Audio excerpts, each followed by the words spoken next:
This is Mr. Airsoft, and in today's video we'll be wrapping up the G&G RK74-T series of my friend's AK, and I will be telling you guys pretty much the story of the gun and all that it's been through to get to where it is right now. And I'm not really actually going to do a breakdown because there's really not that much inside that I changed at the end. It's more of just the way that it got to where it is. So it should be some pretty interesting information. I think it's kind of an interesting story. So let's get started. Alright, so here's the gun itself, and like I said, I'm not actually going to be doing like a full breakdown where I take the thing apart and show you all the parts in there, because to be honest, there's really not that much new stuff in there. It's really just the generic stuff, and I'll give you a build list when I get to that part, but I actually have a list of all things I want to talk about for this gun because there's so much. But to start out, I'm going to kind of give you guys like a backstory of how it got to me in the first place. But basically, my friend first got it a couple years ago. It worked great at first. He didn't really have any problems with it. The only thing that he didn't like about it really was that, and I'll try and show this as best I can, but let's see here. The battery compartment, very small. Especially, so I actually don't have the top of the handguard there, as you probably noticed, but the reason for that is because he never had it on there because he could never fit any of his batteries inside there because the battery compartment is so small. And especially since the battery that they sold him for this gun, it was like he got like a package deal on e-bike, and it was this nunchuck type battery. It did not fit in there, so he would just use electrical tape to hold it in there. So other than that, the gun worked fine. He loved this thing. But one day when we were at a probably around 300 player event, it was like a weekend thing, in the middle of the game, the middle of the first game, his motor ended up quitting on him, and the reason that it quit was that one of the tabs, and this is the G&G Ifrit motor, one of the tabs that the connector goes onto, it snapped off. So that pretty much rendered the motor useless. And he tried fixing it, but that it didn't end up working out. So what he ended up doing was getting a new motor, and he, for some reason, when he got the new motor, he took the whole gun apart, because I think that what he ended up doing was he stuck the motor in there and it didn't sound right. And this actually leads to the other problem that he had before his motor actually completely broke on him, is that the motor was not shimmed right with the gears. I'm not sure how it did this to itself, because it worked, like I said, it worked fine at first, but over time the motor, the grub screw in the motor mount, it backed itself out, so the motor was slowly backing out on the bevel gear, which means that it started ripping up the teeth on the bevel gear. And so when he put the new motor that he got in there, it did not sound right, so he took the gun apart, and he had me look at it, and I immediately found that the bevel gear was just torn to shreds. So he said, look, I'm just going to give you this stuff, and you can try and figure out how to get it back working. I don't care what you do to it, just get it fixed again. So this was last year. This was the beginning of last year, and I immediately, one of the first things I noticed was the motor he got, and I'm going to try and show you here. This is the motor that I'm getting. It's a Matrix Sonic 5000. Let me get it up close here.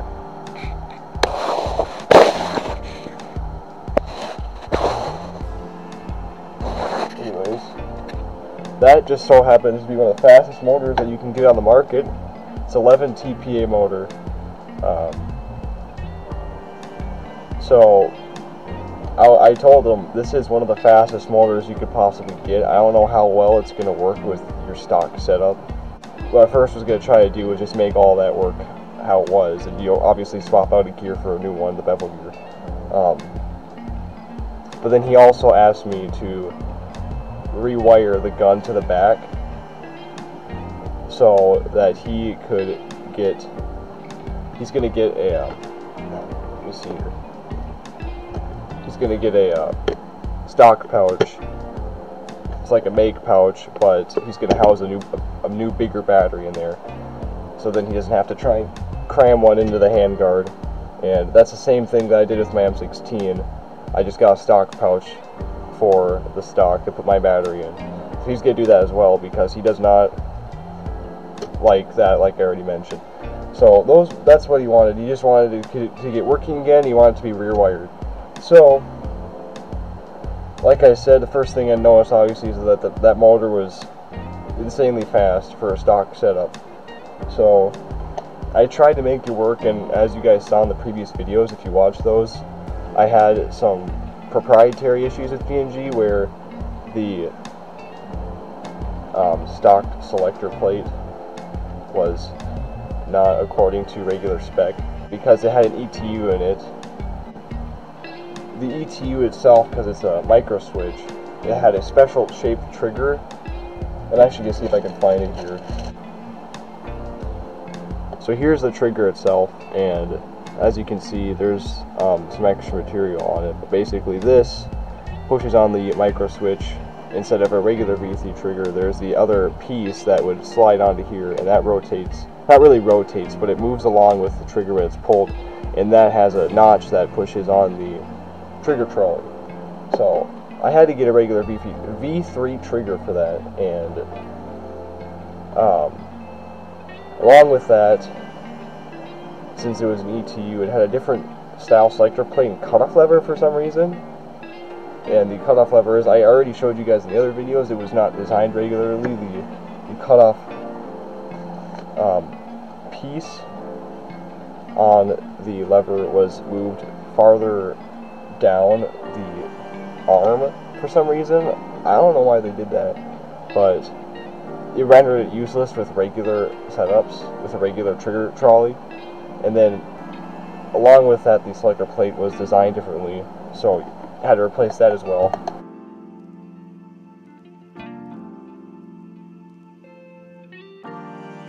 However, when we ordered the parts, for some reason Evike sent him a V2 trigger cutoff lever, but then for some reason also the SHS selector plate was extremely tight in the slots that it slid on the gearbox, and it was really pushing up hard against the bearings, so that one was not able to be used either, which really unfortunate because I like SHS. But that, you know, in the Airsoft brands, they're just made, like, there's no set guidelines or regulations for how companies make their tolerances for their parts, so some parts just aren't going to fit together very well, even though they're made for, you know, this version of gearbox, or, you know, version 2, version 3, version 7, whatever you want. They're not going to all fit together because there's no, like, set regulations for, you know, specs for how they're supposed to be made, so all their tolerances are going to be slightly different, and that's just what happened with this. So I believe that brings us up to where we are at with the... Oh, right, and there's one more thing. Obviously, the other trigger that I was trying in there was too tight for the gearbox, so after that, there was just a while where I just stopped working on it. I'm not sure why. I think I just got busy with other things. But I ended up getting, this is pretty recent, but I ended up getting the fully built G&G gearbox from e-bike. I was thinking, I'm just going to take all the parts from this that have to go in this gearbox and see if that works, and if I have to, I'll transfer everything over to the G&G gearbox. So thankfully I didn't really have to do that. I ended up switching all that, like switching out the trigger with the JG trigger. I put in I ended up having to put in the JG trigger contacts in there because the Angel custom ones that we got for this broke, and that was actually my fault. So I bought those from him, and I put the JG ones in there. Yeah, so we put those in there, and they work fine. Put the selector plate from the JG one in there, and that one worked a lot better than the SHS one, thankfully, and the cutoff lever. And after that, because I already had the gun shimmed and everything, and the compression I thought was good, but I wasn't really worrying about that too much. I wanted to get the gearbox to fire good first before I started worrying about FPS issues. So once I got it all together, I was able to get some test shots in. First thing I noticed is I immediately noticed that it was overspinning pretty bad. It was shooting 2 or 3 times on semi-auto, which is definitely not what you want. I should mention at this point that the MOSFET that's in there was the Gate Nano ASR, which is a very simple MOSFET. Doesn't have active braking or anything like that, which we'll come back to later. But you may already see where I'm going with this. But I ended up short stroking 4 teeth on that sector gear, still getting overspin. I cheesed the piston, and this is the stock G&G piston. This is the stock G&G piston that we're talking about here. And here's the piston right here. It's definitely not the best Swiss cheesing job, and obviously, as you can see, it's not in there for a certain reason. Because I ended up over-tightening the screw that screws in the piston head. If you can see that, there is a hairline crack that is right there.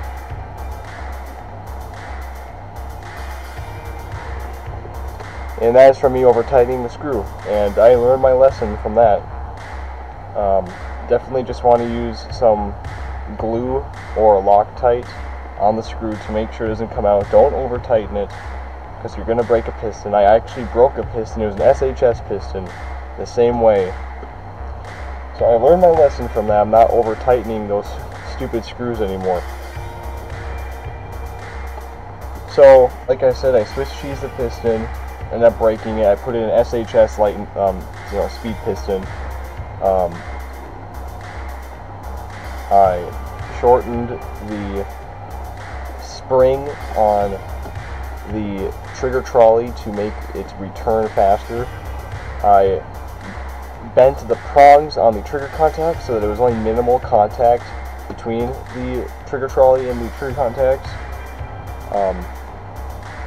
I put in multiple cutoff levers that I had lying around.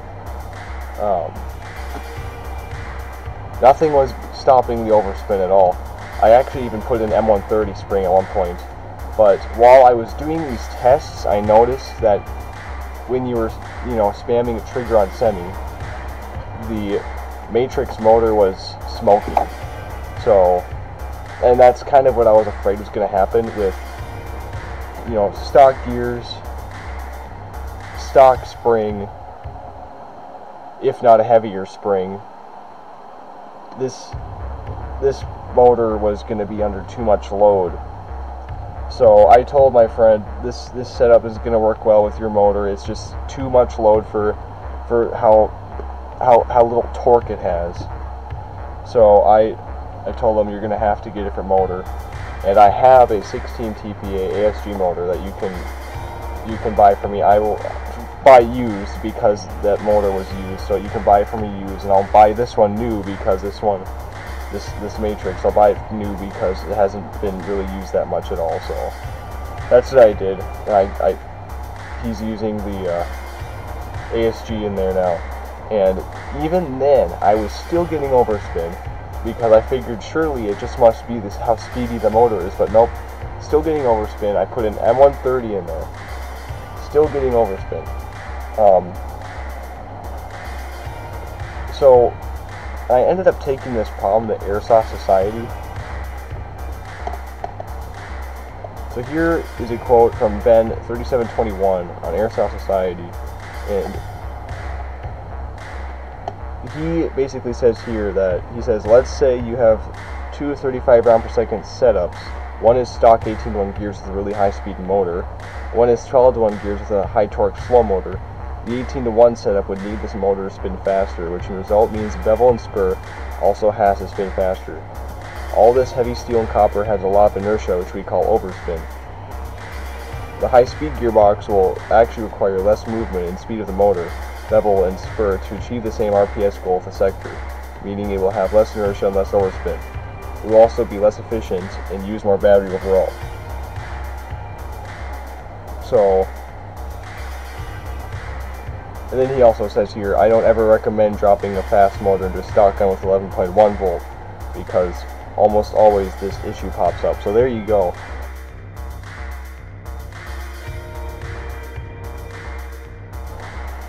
That's when I realized these 18-to-1s were not going to work out either. So I told my friend, listen, these gears are not going to work either.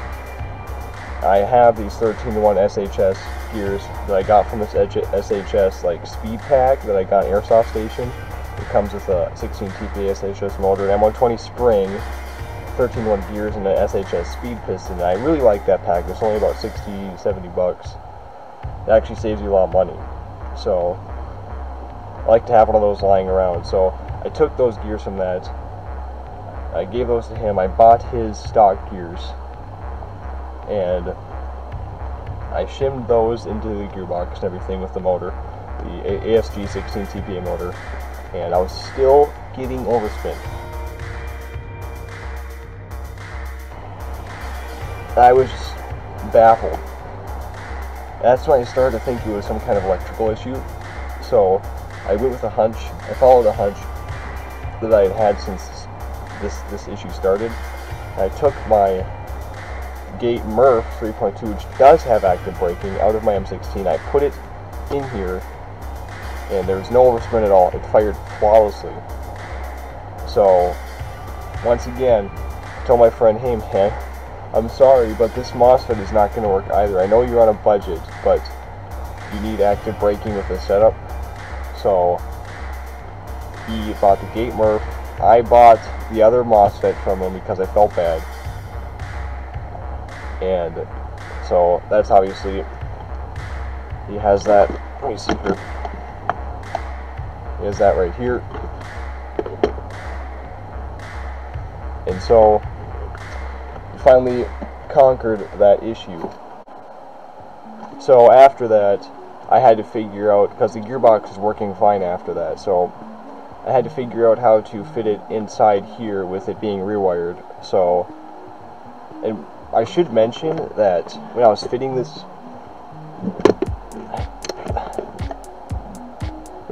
trigger in there,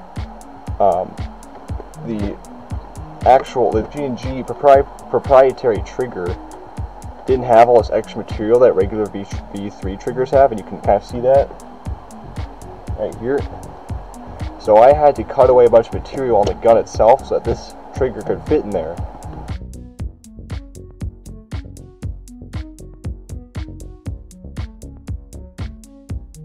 Anyways, when I was trying to fit the wires, they were 16 gauge wires. They're a lot thicker than the regular ones that are in here. Usually they would go along the side of the gearbox and then up through here and into the handguard. But like I said, since he wanted it rear wired, I had to Dremel out some areas right here so I could fit up along here on either side of the gearbox. And then, let's see if I can show you guys this. There they are coming up right here. They're coming up right there, and I had to cut a notch right there on the dust cover so that this fits over the wires.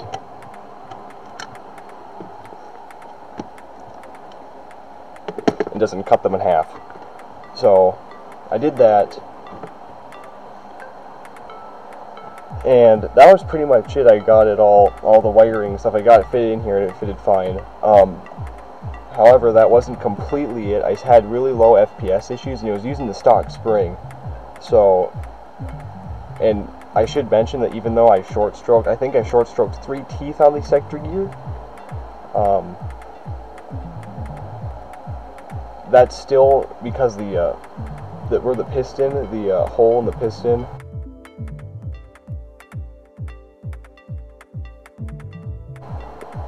was like pretty much right in the middle. Not the piston, excuse me, the cylinder. So the gear still pulled the piston back far enough so that it wasn't losing any air. The head actually still went past the hole, so still air was blowing off anyways. So the short stroking didn't lose any air. So I still had the original spring in there. I was getting about 250 FPS, which is, you know, abysmal. And I went back in there, I replaced the O-ring, and the O-ring itself was a little bit warped. It was a G&G green O-ring. That was my bad, because I used the lighter with the O-ring wrapped on the cylinder to see if I could stretch it out again, because it was already bad. So I ruined that when I bought that from him. I paid for that, and then I gave him a new O-ring I got from the hardware store. It was a Danco. I can't remember the number. It was like number 14 or something like that. But that one worked a lot better. I got great compression after that. However, I was still getting only 250 FPS. So that wasn't the issue. I did the piece of paper over the hop-up with it flipped upside down. I put the piece of paper over the feeding area of the hop-up, and it was always blowing off every time you shot it. So that typically indicates that you're losing air somewhere in there. So I checked the fitment and it was fine between the gearbox and the hop-up, which you shouldn't expect any issues because it's a stock hop-up, stock gearbox, and the hop-up is actually fixed in place in here. And the gearbox essentially is too. They're not changing positions at all.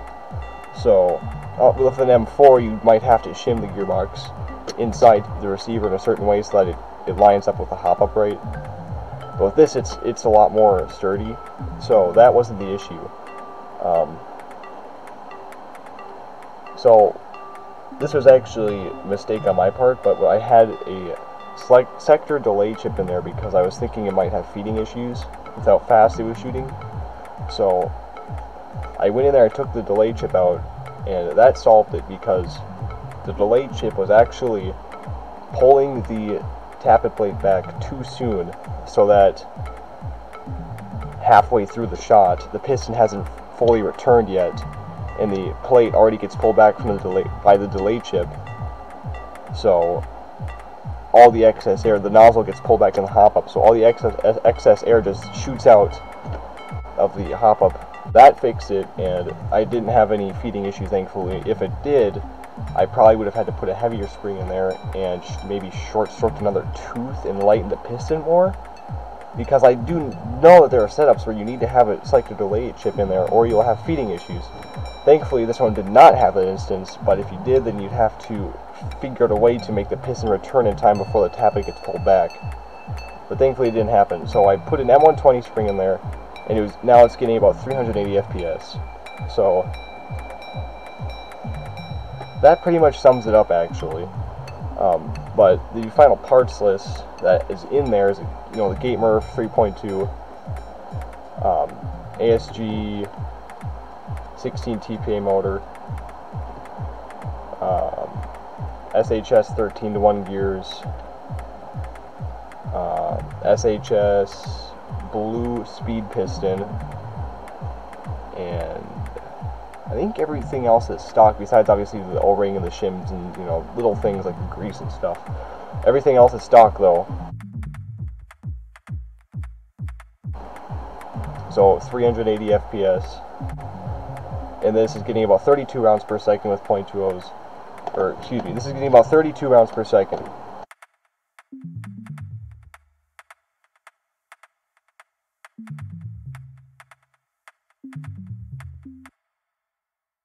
One thing that I do want to mention that I kind of have a complaint about with these guns in general, or maybe it's just this gun, I don't know, but with this selector, this screw and I'll try to show you here.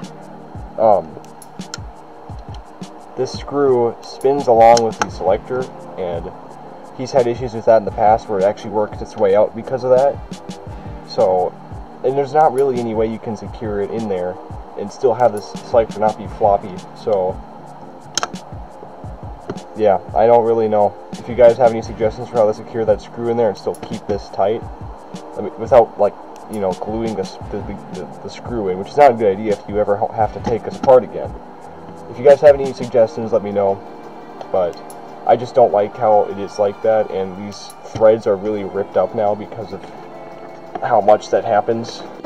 So this is my G&G 3000 mAh 70C LiPo, 11.1 volt, and I love this battery.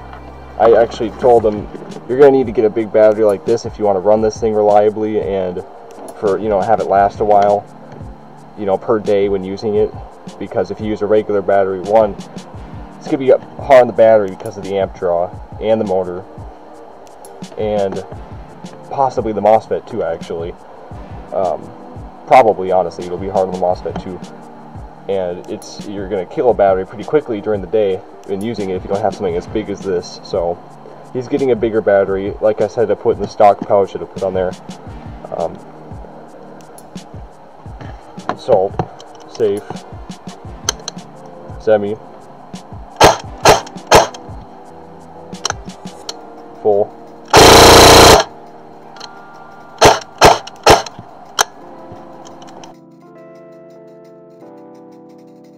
So yeah, I think it's a pretty cool gun. I think he's really going to like it. But yeah, so that should do it for this video. Kind of want to apologize for if it seems kind of rough and I'm kind of, you know, stumbling with my words. I haven't really done this in a while. And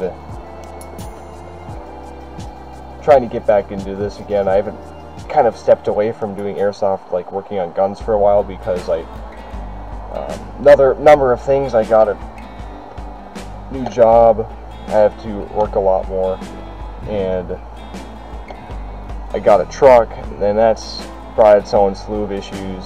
Then springtime, starting to get back into that and getting the boat ready to go and everything. So we'll see. But working on his gun again really made me want to start working on guns, the airsoft guns in general again. So I ended up getting some parts for a gun that I've been sitting around, that's been sitting in pieces in my room for a while. It's the King Arms PDW 9mm SBR. I ended up getting that sometime last year, and okay, I originally wanted to make it an insane setup. I'm not going to go into details because it'll sound stupid, but I just wanted to have some fun with it. I realized it was going to cost a lot of money to do that, and I kind of need to save my money right now. I'm kind of on a budget, so I decided I'm not going to go that crazy. I got some more tame parts for it, but it's still going to be a lot of fun to work on. But that'll probably be the next build that you guys will be seeing on this channel. I do want to apologize for not having a very regular upload schedule. I don't know if I ever will anymore, but I still want to keep this channel going. So there might be the occasional video that pops up, but thanks for subscribing. I don't want to sound like a generic YouTuber, you know, thanks, but I do really appreciate the views. It just, you know, makes me happy to see that you guys are enjoying some of the stuff that I put out. So anyways, thanks for watching.